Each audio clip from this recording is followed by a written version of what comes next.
They didn't have a horn. That's not going out.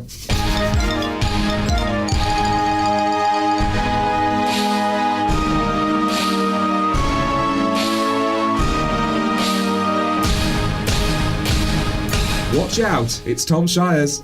And I am Mike Ireland. And we are here. It is the Shires and Ireland Agenda, where we talk movies and more, right here on the Shires and Ireland Network and on HWD Hospital Radio. More music variety. And of course, we've got all your favourites coming up throughout the course of the next hour or so. Well, under an hour. Do you still say hour or so if it's under an hour? If it's under an hour, well, because it's the or so kind of is the subtraction from the 60 minutes, isn't it? Yes, but you usually think of it as an addition rather than a subtraction. Too much maths. Mike will go back in time for a retro edition of our weekly quiz, may contain spoilers. And after that, we're going to be focusing in on before that even, we haven't even sorted out the order yet, we're going to be focusing in on the three big news stories of the week from the world of film. All that and more, or less, now. The Jedi Knights were the guardians of peace and justice in the Old Republic. Before the Dark Times. Before the Agenda. You're listening to the Shires and Ireland Agenda. Here right now, talking sexy TV, it's Mike Ireland. Yes, Game of Thrones, and is a prequel in the offing? Yes, it most definitely is, and this week has seen the first couple of cast announcements for the as yet unnamed, although we'll get back to that in a moment, prequel series to the smash hit series Game of Thrones. Is this a case of there's money to be made, so let's make it? Are they based on books? Are they appendices at the back of the volumes that we know? Well, what it sounds like is George R.R. Martin, the author of the series and also a writer on, do you remember the Beauty and the Beast series in the 1980s that starred Linda Hamilton? Absolutely, I've got every episode on tape. It was Ron Perlman who was the Beast in said programme. Anyway, he used to write the TV scripts for that, so he has actually contributed scripts for Game of Thrones. Anyway, he has written a number of lore books, that's Lore books, telling some elements of the backstory to Game of Thrones, and these seem to be what are going to be expanded upon for the forthcoming series, by which I mean plural, because there may well be 5 that are getting made, but the first one, which may or may not be called The Long Winter. That's because George R.R. Martin went on Twitter the other night and referred to it as The Long Winter, and he put it in capitals. So whether that is definitely what it's going to be called. Important or just shouting? Maybe so. Is going to be coming, we assume, in around 2020, because of course the final series of Game of Thrones is coming up next year. But yeah, the announcements as regards cast are Naomi Watts, who I still always think of as Australian. That's because she was first sort of really catapulted to stardom in King Kong. Which was of course filmed by Peter Jackson down in New Zealand, but also it was confirmed that it's going to be another British actor who's going to be playing a senior role in it, Josh Whitehouse. I have to confess I'm not that familiar with it, but apparently he's in Poldark. I have to confess that I'm not that familiar with Game of Thrones. So I can see that it's going to make a load of money, it's going to pull in ratings. So is it a TV-based project? It's going to be on HBO, so yeah, it's definitely going to be TV rather than streaming. But is it going to be any good? Because the appetite, of course, is going to be there, isn't it? Yeah. But is it a story that people want to see? You as a fan, are you tuning in? I will be tuning in, although I watch on DVD rather than actually watching when it goes out live, although whether DVDs will still exist in the future, we'll have to wait and see. I think it's going to be interesting because he's actually still in the process of writing these books and expanding. The fact that he's written so many stories that are set in between or set in the past while the main series isn't even finished yet. A lot of people do actually complain, why are you going around writing all these other books? Why don't you just focus in on writing the main series?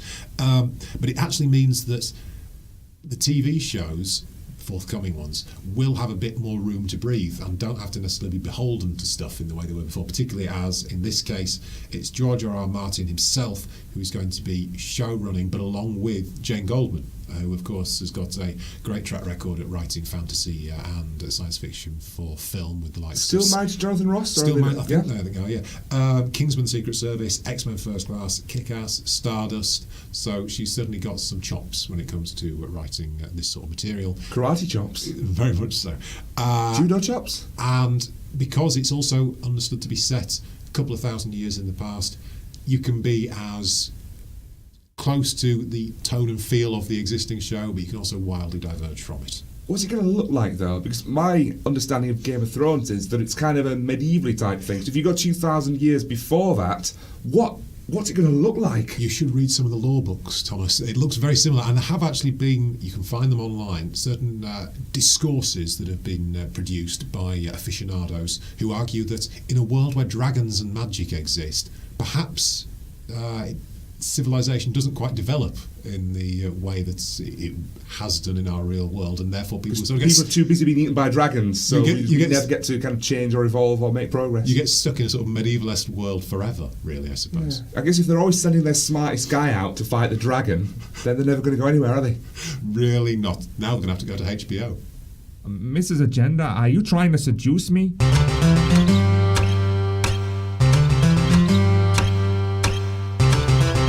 Listening to the Shires and Ireland agenda. Mrs. Shires, big fan of all things Austin.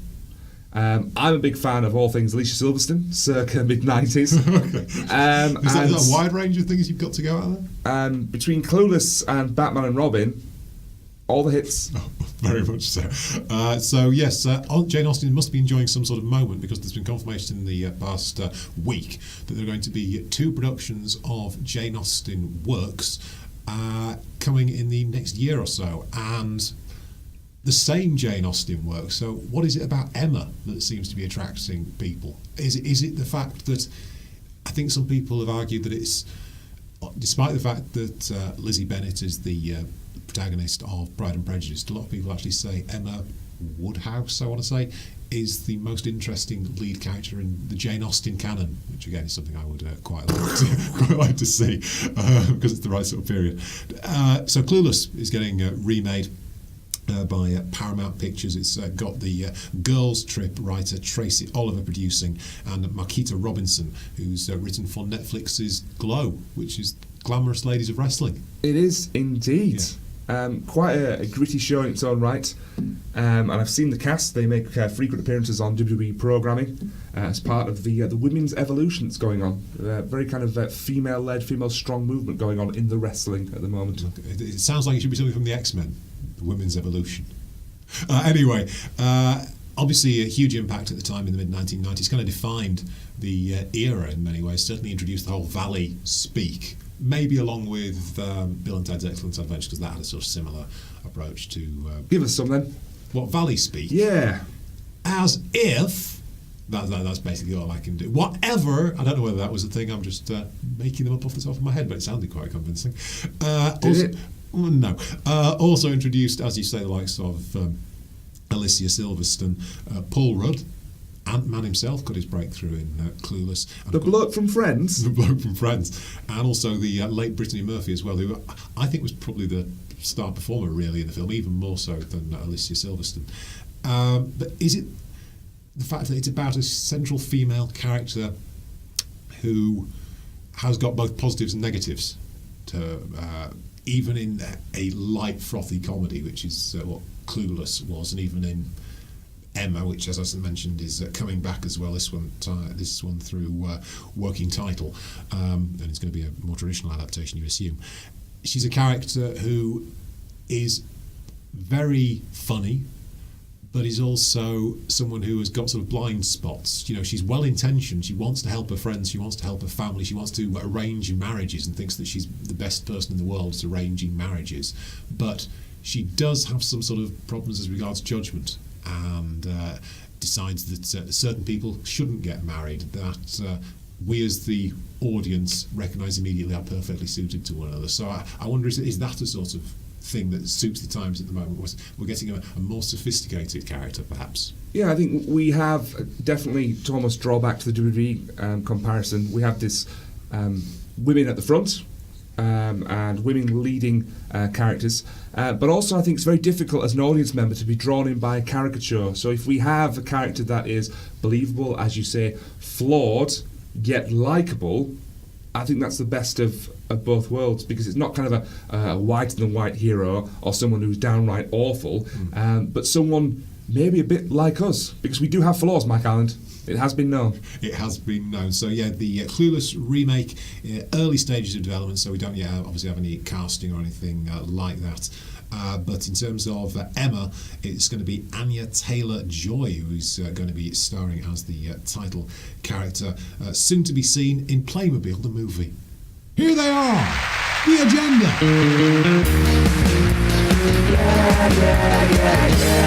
You're listening to the Shires and Island Agenda. So is that a CGI adventure in the vein of Lego Movie, where there are Playmobil people on screen? I'd like it to be stop motion, personally. A lot of work, though. Or maybe it could be live action, but they're in costumes that make them look like Playmobil. They do have quite round, big heads, though, Playmobil people, don't they? Yes, but I would quite like it if they really lent into that and approached it with the idea of we're not going to make this look realistic at all. Clunky. Did you play Playmobil? Because I never did. I didn't have too much of it. I had a police biker. My brother recently bought me one of the Ghostbusters sets, which I was very, very happy with. Peter Venkman, slimed with a Dana Barrett, two of those gargoyle dog things. Okay, were they to scale? Were they much bigger than the... Oh no, I reckon actually that the figurines are probably bigger than the dogs.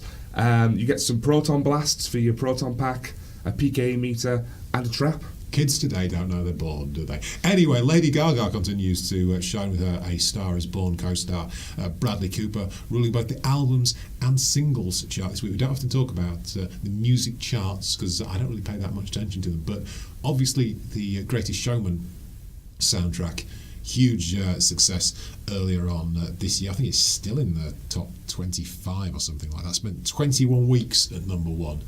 Are we at a bit of a renaissance in terms of film soundtracks crossing over? Because Suicide Squad, and has there actually been an official release for the various Guardians of the Galaxy soundtracks? Was in the mixtapes? As in the mixtapes. Yeah, mixtape volume 1 was huge. Yeah, I think that there definitely was a second album for the part 2. So why do you think that is? Is it the people that are making the films now have actually come from the era? Because I sort of think of the 90s, the early to mid 90s as being the golden era of film soundtracks getting released. Yeah, it's kind of people like us making films, apart from not us, because they wrote letters.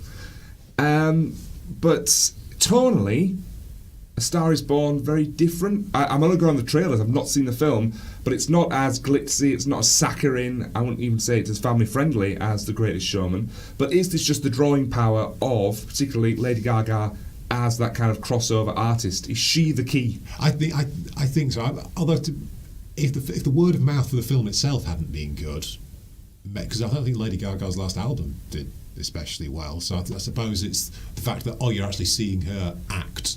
And there's an album that happens to have all the songs from the film is a thing in and of itself. But the fact that everyone now seems to acknowledge that it's really good gets people to buy it as well. What happened to the lady wearing a meat dress?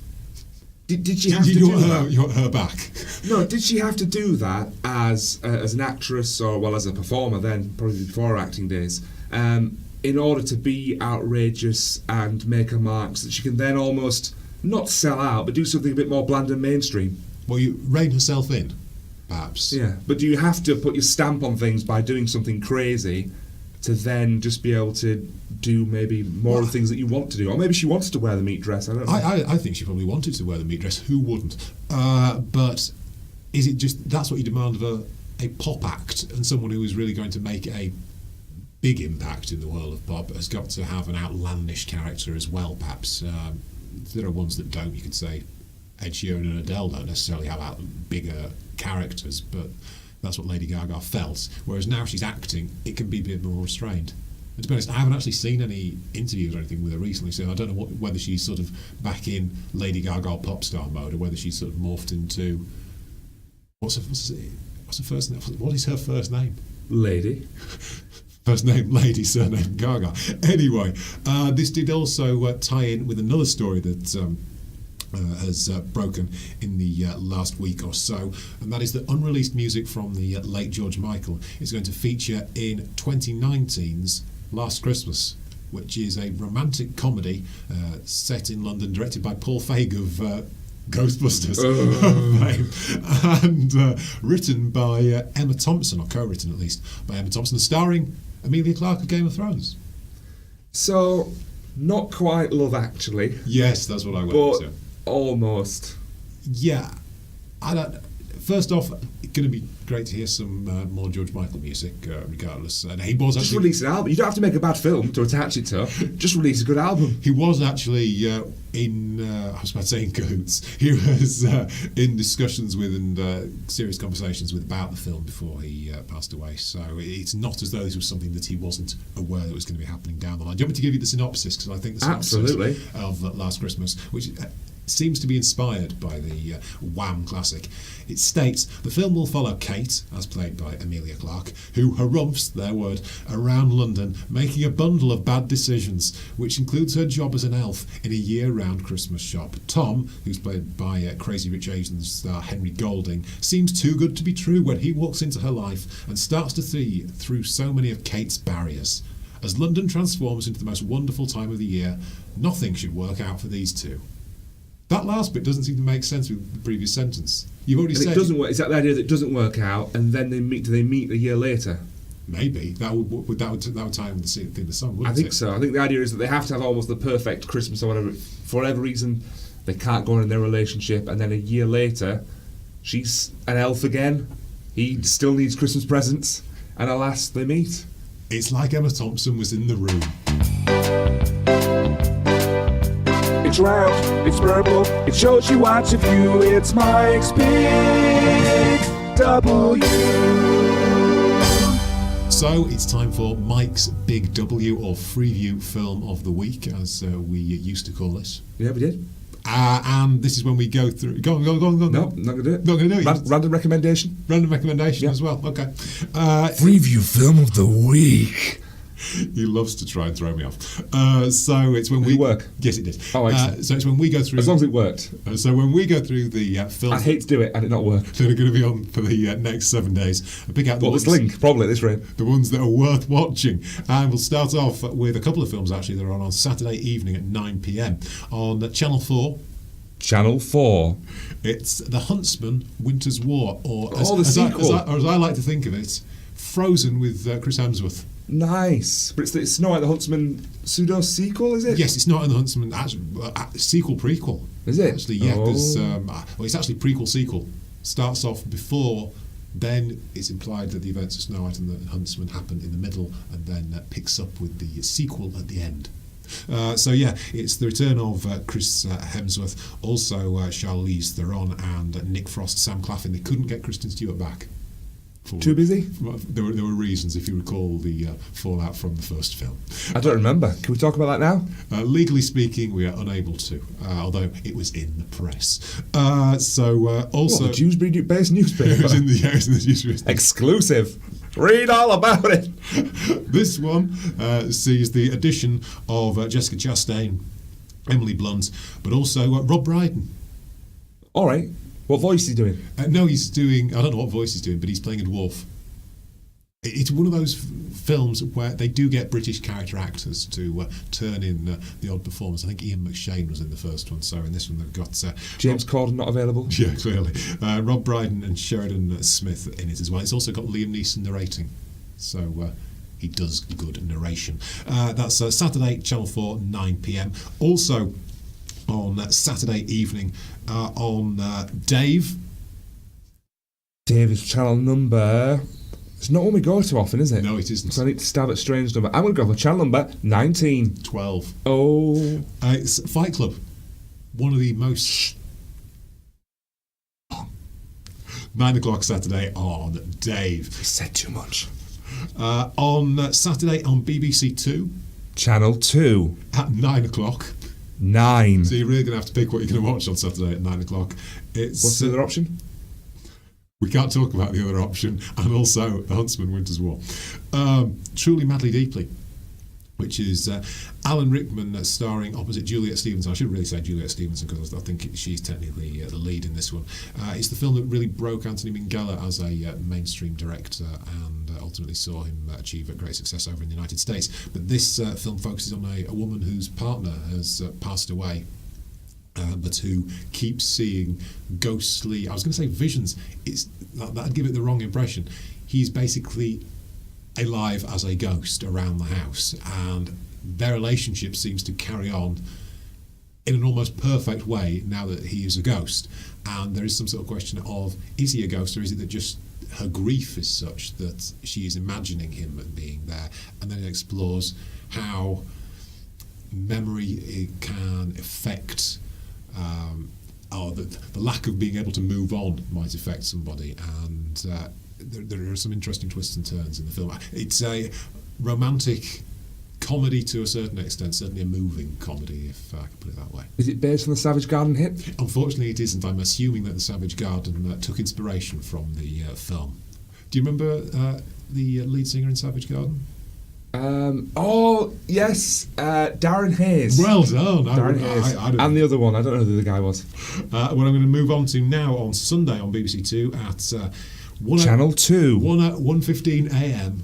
So I would say Saturday night, you would say technically all right. Robot and Frank. Do I need to say any more about Robot and Frank? Please do, I'm clueless. Frank Langella. As if. Frank Langella plays... Skeletor himself. Or Perry White, if you prefer.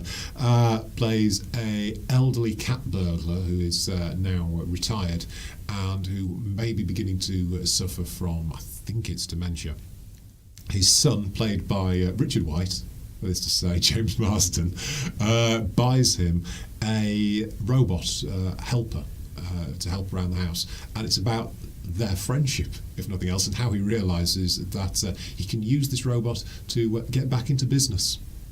So, does he have it vicariously committing crimes on his behalf? He may well do, yes. So I would recommend Robot and Frank, because it's actually, again, another sort of thoughtful and quite intelligent comedy on BBC Two on Sunday morning.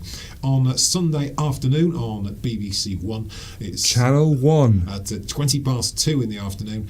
Warhorse, of course, Steven Spielberg adapting Michael Morpurgo's searing, but also deeply heartfelt story about a horse during the First World War, following it through from when it's, I was going to say enlisted, I suppose technically it was, into the army and its experiences on the Western Front.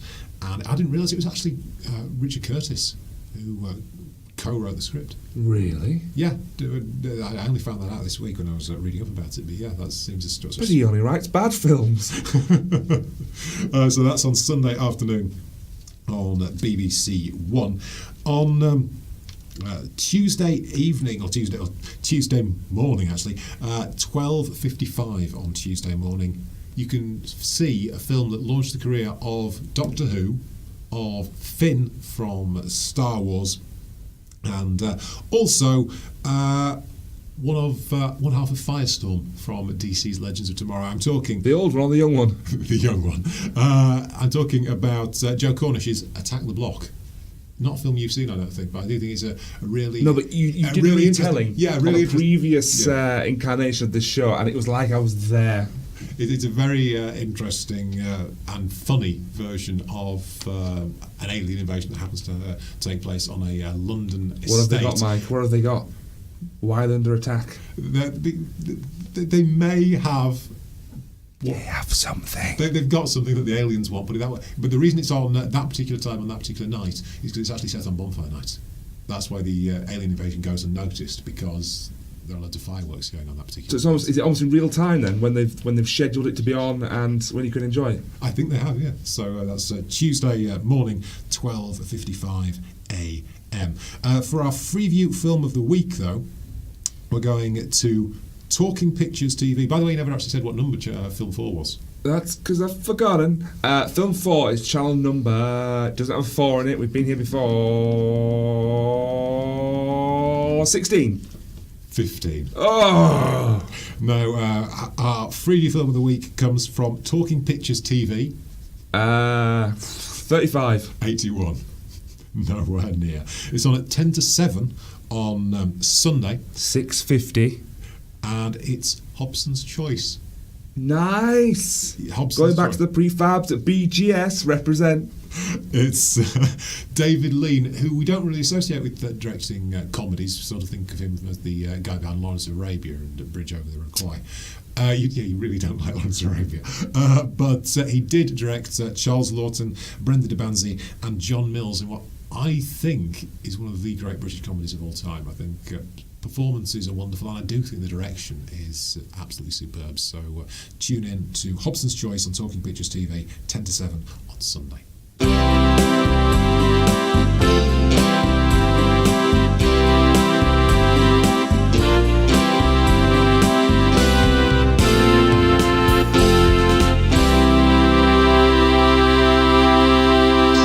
So what happens when Richard Curtis meets Kelly from The Office? Mike Island. Mindy Kapoor is the Brilliant! You've blended. Yeah, You've blended. So Kelly Kapoor is a character in the US Yeah. Office. Because I never watched the US Office. Oh, you should. Time very well spent. Someone did point out this week, by the way, that is it Dwight in the US Office wears the same shirt and tie combination as Bruce Wayne in Batman the Animated Series. That's true fact with the kind of dark brown and the mustard. He doesn't always wear the same. He does alternate shirts from time to time. But you're right. His classic look is very TAS. Okay, so Mindy Kaling, who played Kelly Kapoor in the US version of The Office, is behind a forthcoming Hulu, and we'll come back to what Hulu is in a second, adaptation of Four Weddings and a Funeral. The Richard Curtis classic from, I want to say, about 1994. Yeah.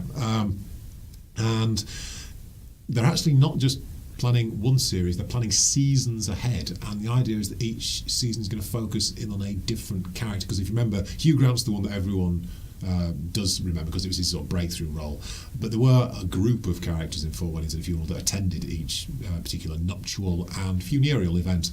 Simon Callow was on top form, wasn't he? What, did he make all the events? I'm not sure. Okay.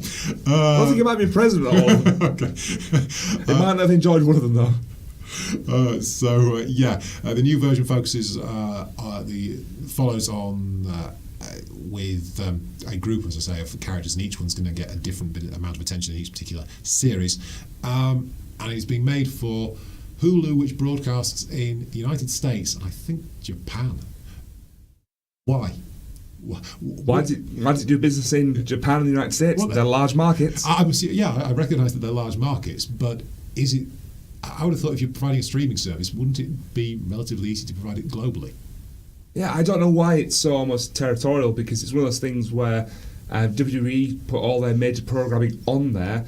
If there was UK access, that would probably violate a lot of the agreements they have with Sky Sports and the like. Yes, so it may well be that a lot of their content is tied up with home-based deals, so therefore they couldn't offer Hulu because there'd be no content on it because Sky's showing this or Netflix is showing that in this country. So does that then mean that if they're making shows like this, that there's something that they're making themselves, it will have to be provided by another provider, whether that be a television channel or whether it be another the license streaming, I would have thought absolutely to make the money back. It's Carling who has got experience writing, producing and directing episodes of The American Office. She's also written, I think I'm right in saying, a series called The Mindy Project, which was on between 2012 and 2017, written a couple of other sitcoms as well, and of course acting in the likes of Despicable Me, Wreck-It Ralph, Inside Out, Wrinkle in Time, Ocean's 8. She's clearly someone who has got an awful lot of presence and an awful lot of ability in sort of different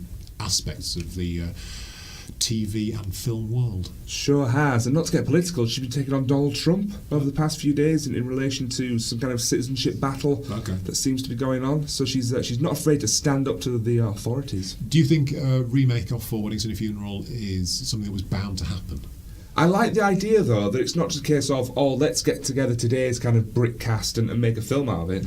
The idea of this American-based streaming series that you'll have perhaps the Four Weddings of seasons 1, 2, 3 and 4, and then we're left guessing perhaps as to whose funeral we'll be attending in season 5. I think How I Married Your Mother. Yeah, but the idea that we'll get used to those characters over 4 seasons and then lose one of them could, assuming it gets to run for its full 5 seasons, be very, very powerful indeed. We'll have to watch how many episodes they make per season, though, because I do think if they made 12, 13 episodes per season as opposed to 6, you'll be perhaps stretching it out a little bit too far. Confirmed, by the way, in terms of casting, I have to admit, don't really know any of these people, but Jessica Williams, who was a Daily Show reporter but is now an actress who's going to be appearing in the Fantastic Beasts sequel, Nikesh Patel and Rebecca Rittenhouse, along with John Reynolds, are also going to be playing lead roles in the show. Let this agenda be a particularly unpleasant and humiliating one.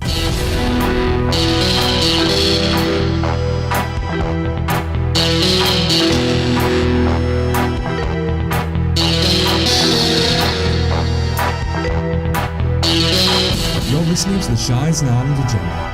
Shires and Island Agenda, more music variety, HWD, Hospital Radio, also on the Shires and Island Network. Now going from Mindy Kaling taking on Donald Trump to the Obamas in what is an educational programme. Is there a feeling that maybe the Americans don't know how politics works? Well, I think there's an argument to say that if you're a former president and a former first lady and you have signed a deal with Netflix to produce shows, it would have been a shock if they'd said, yeah, we're going to make the next Vikings. So the fact that they are now going to be adapting a non-fiction book called The Fifth Risk, which is by the author Michael Lewis, and which basically focuses in on how the US government works, particularly during a handover. So it's the idea of examining what the Obama administration officials in the various departments of the US government were preparing to hand over to the Trump administration, so they would basically be able to start on day one, hit the ground running in terms of running the country. And how it seems to have been discarded, ignored, willfully ignored. And while they're telling that story, I suppose they'll also be able to tell you how government works, which is, I think, maybe a worthwhile thing to do, because in this country, I assume in most Western countries, we just sort of think, right, once we've voted, we hand over how the administration of said government, we hand it over to the people we've elected and to the civil servants. And once they have been given their votes, been given their approval, they just do it. And then we complain about why things don't work. And you've got to understand there's a huge whole system and there's a whole lot of bureaucracy that's in there. And all of it's there for a reason, or perhaps it's there for a reason. But it's got to be something that's worked through, and perhaps broadening out our general knowledge of it is the way to get better government. Maybe. Is it going to be a huge piece of satire? Is it going to be a series of blame game, effectively? Is this them settling scores and reaping all the benefits financially? There's an argument to be made that they're going to be financially recompensed for this, and you then have to wonder that if that is the case, and they may well have an agenda because they're, of course, members of a particular political party. We have to bear that in mind. But I'd like to think that the general public is smart enough to bear that in mind, and also just smart enough to view whatever they end up making and go, actually, this does seem to make sense. This is presented in a relatively independent, enlightened way, and if it isn't, they will recognise that as well. How long's the deal? Do we know? How many projects are they? No idea, but I think it's going to be interesting to see what they do going forward, and are they going to sort of stick to this worthy stuff, which, again, I think is a worthwhile, obviously, thing to do, but at some point, do they decide to go, we're going to make a sort of bigger splash by doing something different? Remember, with great agenda comes great responsibility. You're listening to the Shires and Island Agenda. Iron Fist, gone. Luke Cage, gone. A-listers, in. Back. On your streaming box. Yes, on the as yet untitled, is it still untitled? Disney streaming service. Well, I thought it was Disney Play, wasn't it? Is that what it's going to be called?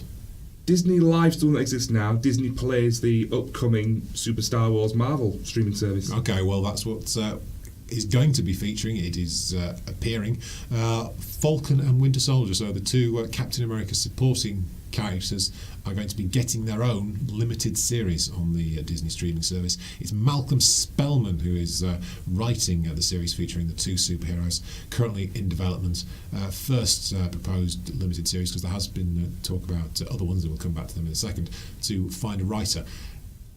Would you have expected bigger names to be the first ones? Because we have to assume if they've got a writer lined up for this already, that's going to be the one that gets made first. And they're the two supporting characters, really. But it's a bigger names. Are you seriously thinking that you would get an Iron Man series? No, but I'm saying there are other characters from the whole Marvel universe that have made a bigger splash.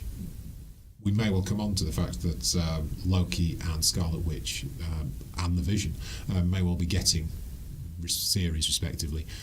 wouldn't they have been the ones to launch off with? Because Loki seems to have made a huge impact. Scarlet Witch and Vision are Avengers, and they're sort of frontline Avengers, whereas these two are supporting characters for another superhero. Well, the supporting characters right now, who knows where they're going to become Avengers Infinity War Part 2, if you will, in the new year. So if all sides point to Chris Evans hanging up the shield, could it well be that actually, by the time we get round to this series, that the Winter Soldier is in fact Captain America, and it will be a Captain America series that he's starring in? But do you seriously expect that they wouldn't do that rather than have it be a film? Is this a case of limited run series, sell this network, sell this network, sell this network? They don't have to run with it for a long, long time. And my other issue is that MCU have been really good about the fact that their TV shows and their cinematic universe are one is affected by the other. But the problem you'll get is, the major issue I had with Marvel's Agents of S.H.I.E.L.D. is that if it's not a world-ending event, then it's not going to happen in the TV series.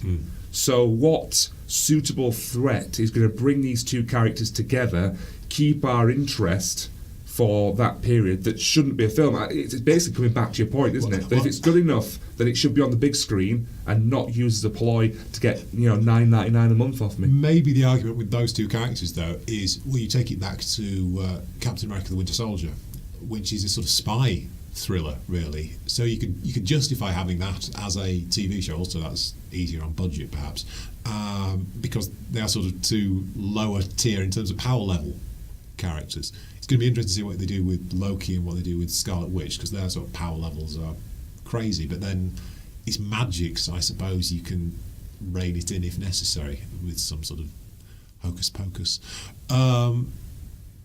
I think it's going to make a big impact. I think you were absolutely right in what you said the other week, that Netflix are probably cutting themselves off, or trying to cut themselves off the Marvel ratings, simply because they realise that the streaming, all the efforts from Marvel are going to be focused on the Disney streaming service rather than the stuff that they've already got with Netflix. I think Agents of S.H.I.E.L.D. probably hasn't got very long to run either, for the same reason. Spooks with the metal arm and metal wings? Look, there are certain characters in Spooks who have benefited from metal arms. I'm thinking Keely Hawes. Metal face? Metal face. It was Lisa Faulkner.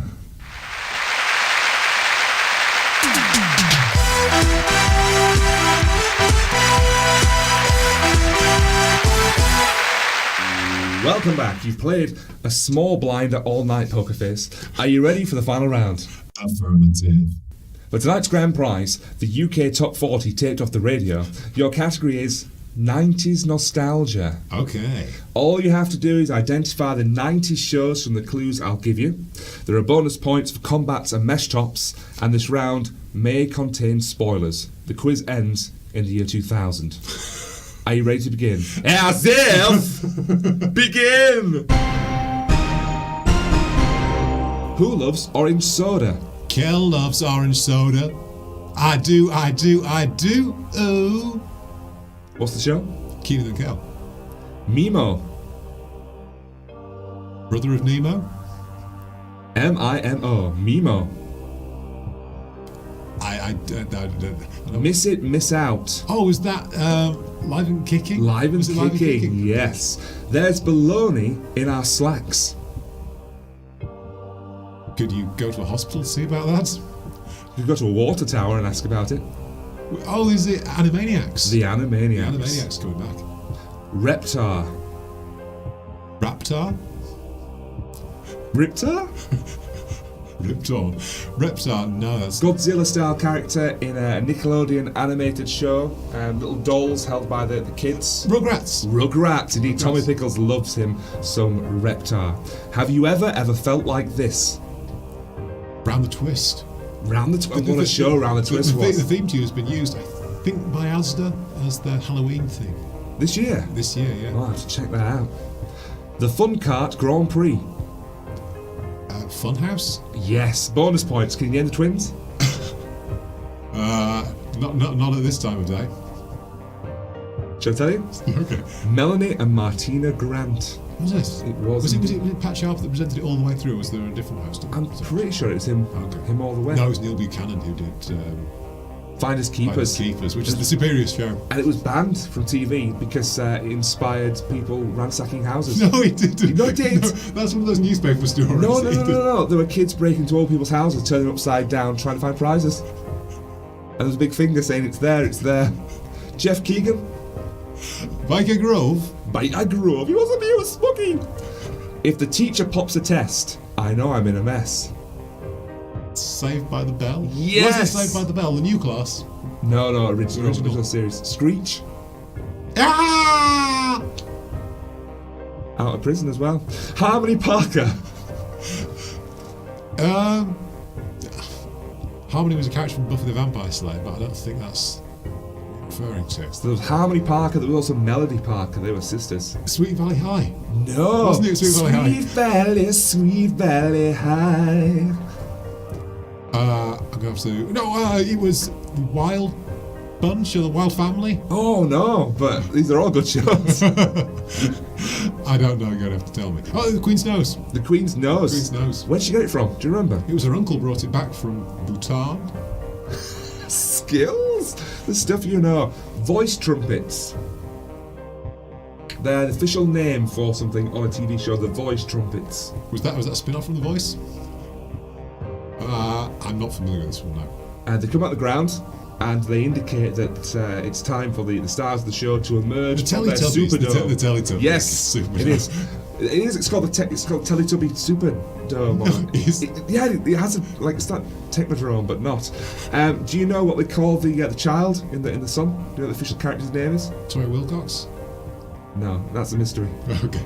Do you know what they call it? The Sun Baby. You know the baby in the sun. Yeah, just call it the Sun Baby. The Darling Family. Peter Pan. No, well, not in the 90s.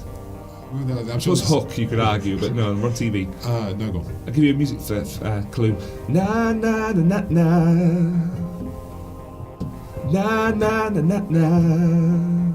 No, it's not doing it for me. And then a ladder would come against the window. And a lad would climb through the window into the girl's bedroom. Peter Pan.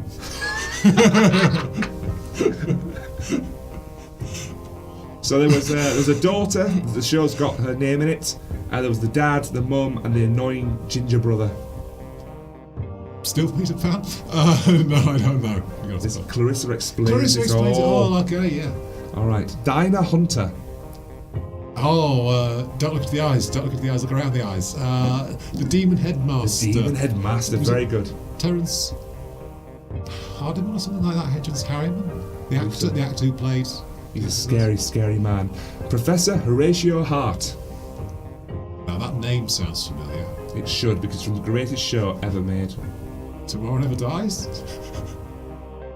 No, I'm going to have to... He had a fight, I'll tell you this much, with a guy called Carl Zictor that then meant that he was no longer in physical form. He was basically trapped in an LCD screen and then had to instruct other people how to stop Carl Zictor's evil alter ego from conquering cyberspace. I don't know, I was going to go Nightmare for a second. No. Okay. It's a poor man's Power Rangers. What was the... was he some sort of insect? Was it the one that's thing by an insect? Big Bad Beetleborgs. That's not what I was thinking of. Is it Big Bad Beetleborgs? No, it's not Big Bad or Beetleborgs Metallics. It's the other one. I don't know. Is it some sort of beetle cricket or something? No. Okay, I don't know if that was. VR Troopers. VR Troopers, was it? Trooper Transform, yes. And finally, the Midnight Society. Are we allowed to talk about them at this time of day? They meet late on a Saturday. They tell their stories.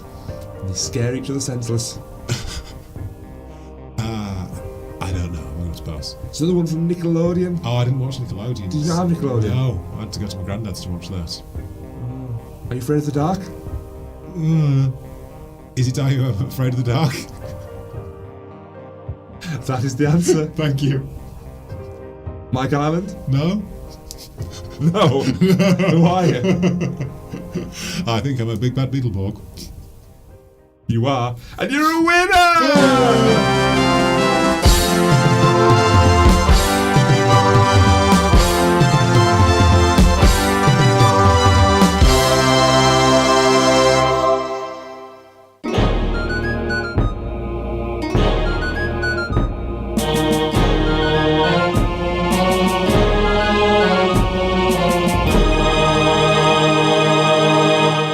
search continues on the Shires and Ireland agenda here on More Music Variety, HWD, Hospital Radio, and on the Shires and Ireland Network for the Holy Trail. And Mike Ireland thinks he's found it.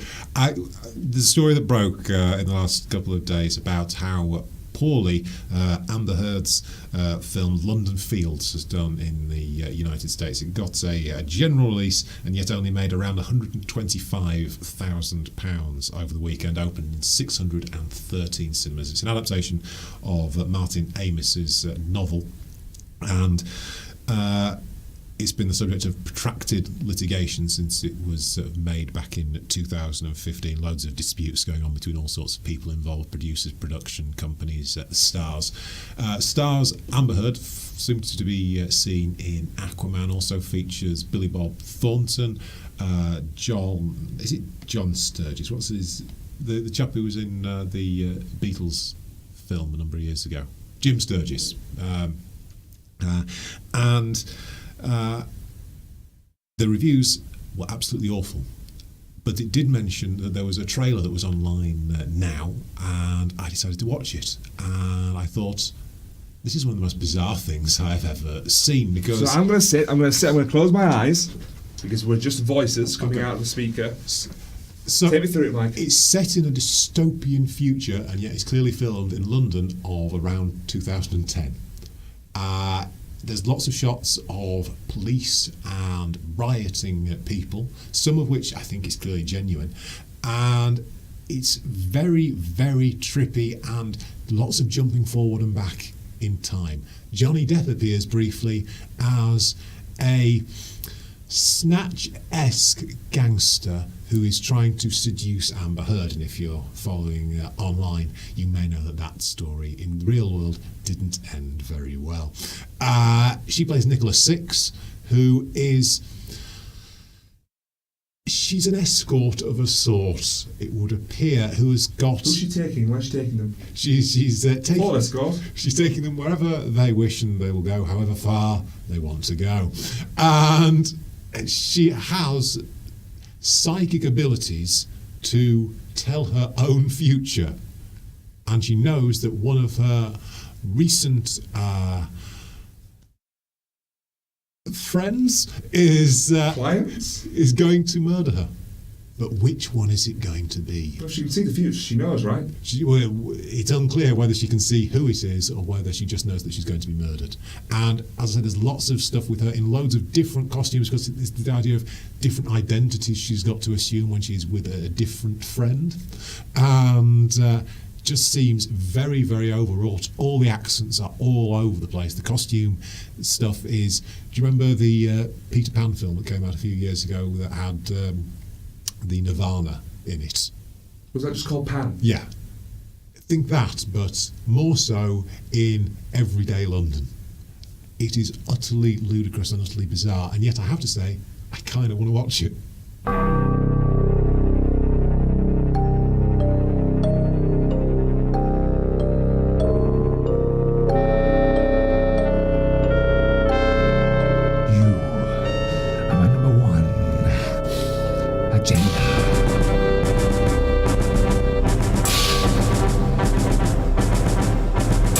You're listening to the Shires and Ireland agenda. Shorter one this week. Yes, it was. I suppose that's because the news was swift and the trailer was awful. And yet, as I say, I would quite like to see the film, even though it looks appalling. Well, what we'll do is we'll absolutely make sure that that trailer is on the playlist that accompanies this here show. So we do that every single time. All the things we've talked about will be represented in video or musical, or sometimes both, form, so that you can enjoy the show on a whole other level. So I'm going to make a point of watching that trail, adding to the playlist, so you can all enjoy it. Did you enjoy it? It was an experience. You can experience it too. Yes, very much so. So we're going to be back next week with another edition of the show, where there'll be more stuff that is the same and also different. Indeed. More news, better news. Who knows? That's entirely up to you, the world, to decide. So have a wonderful bonfire night. Stay safe. Enjoy yourselves, and we'll be back next week. Take care. Bye now. Bye, everybody.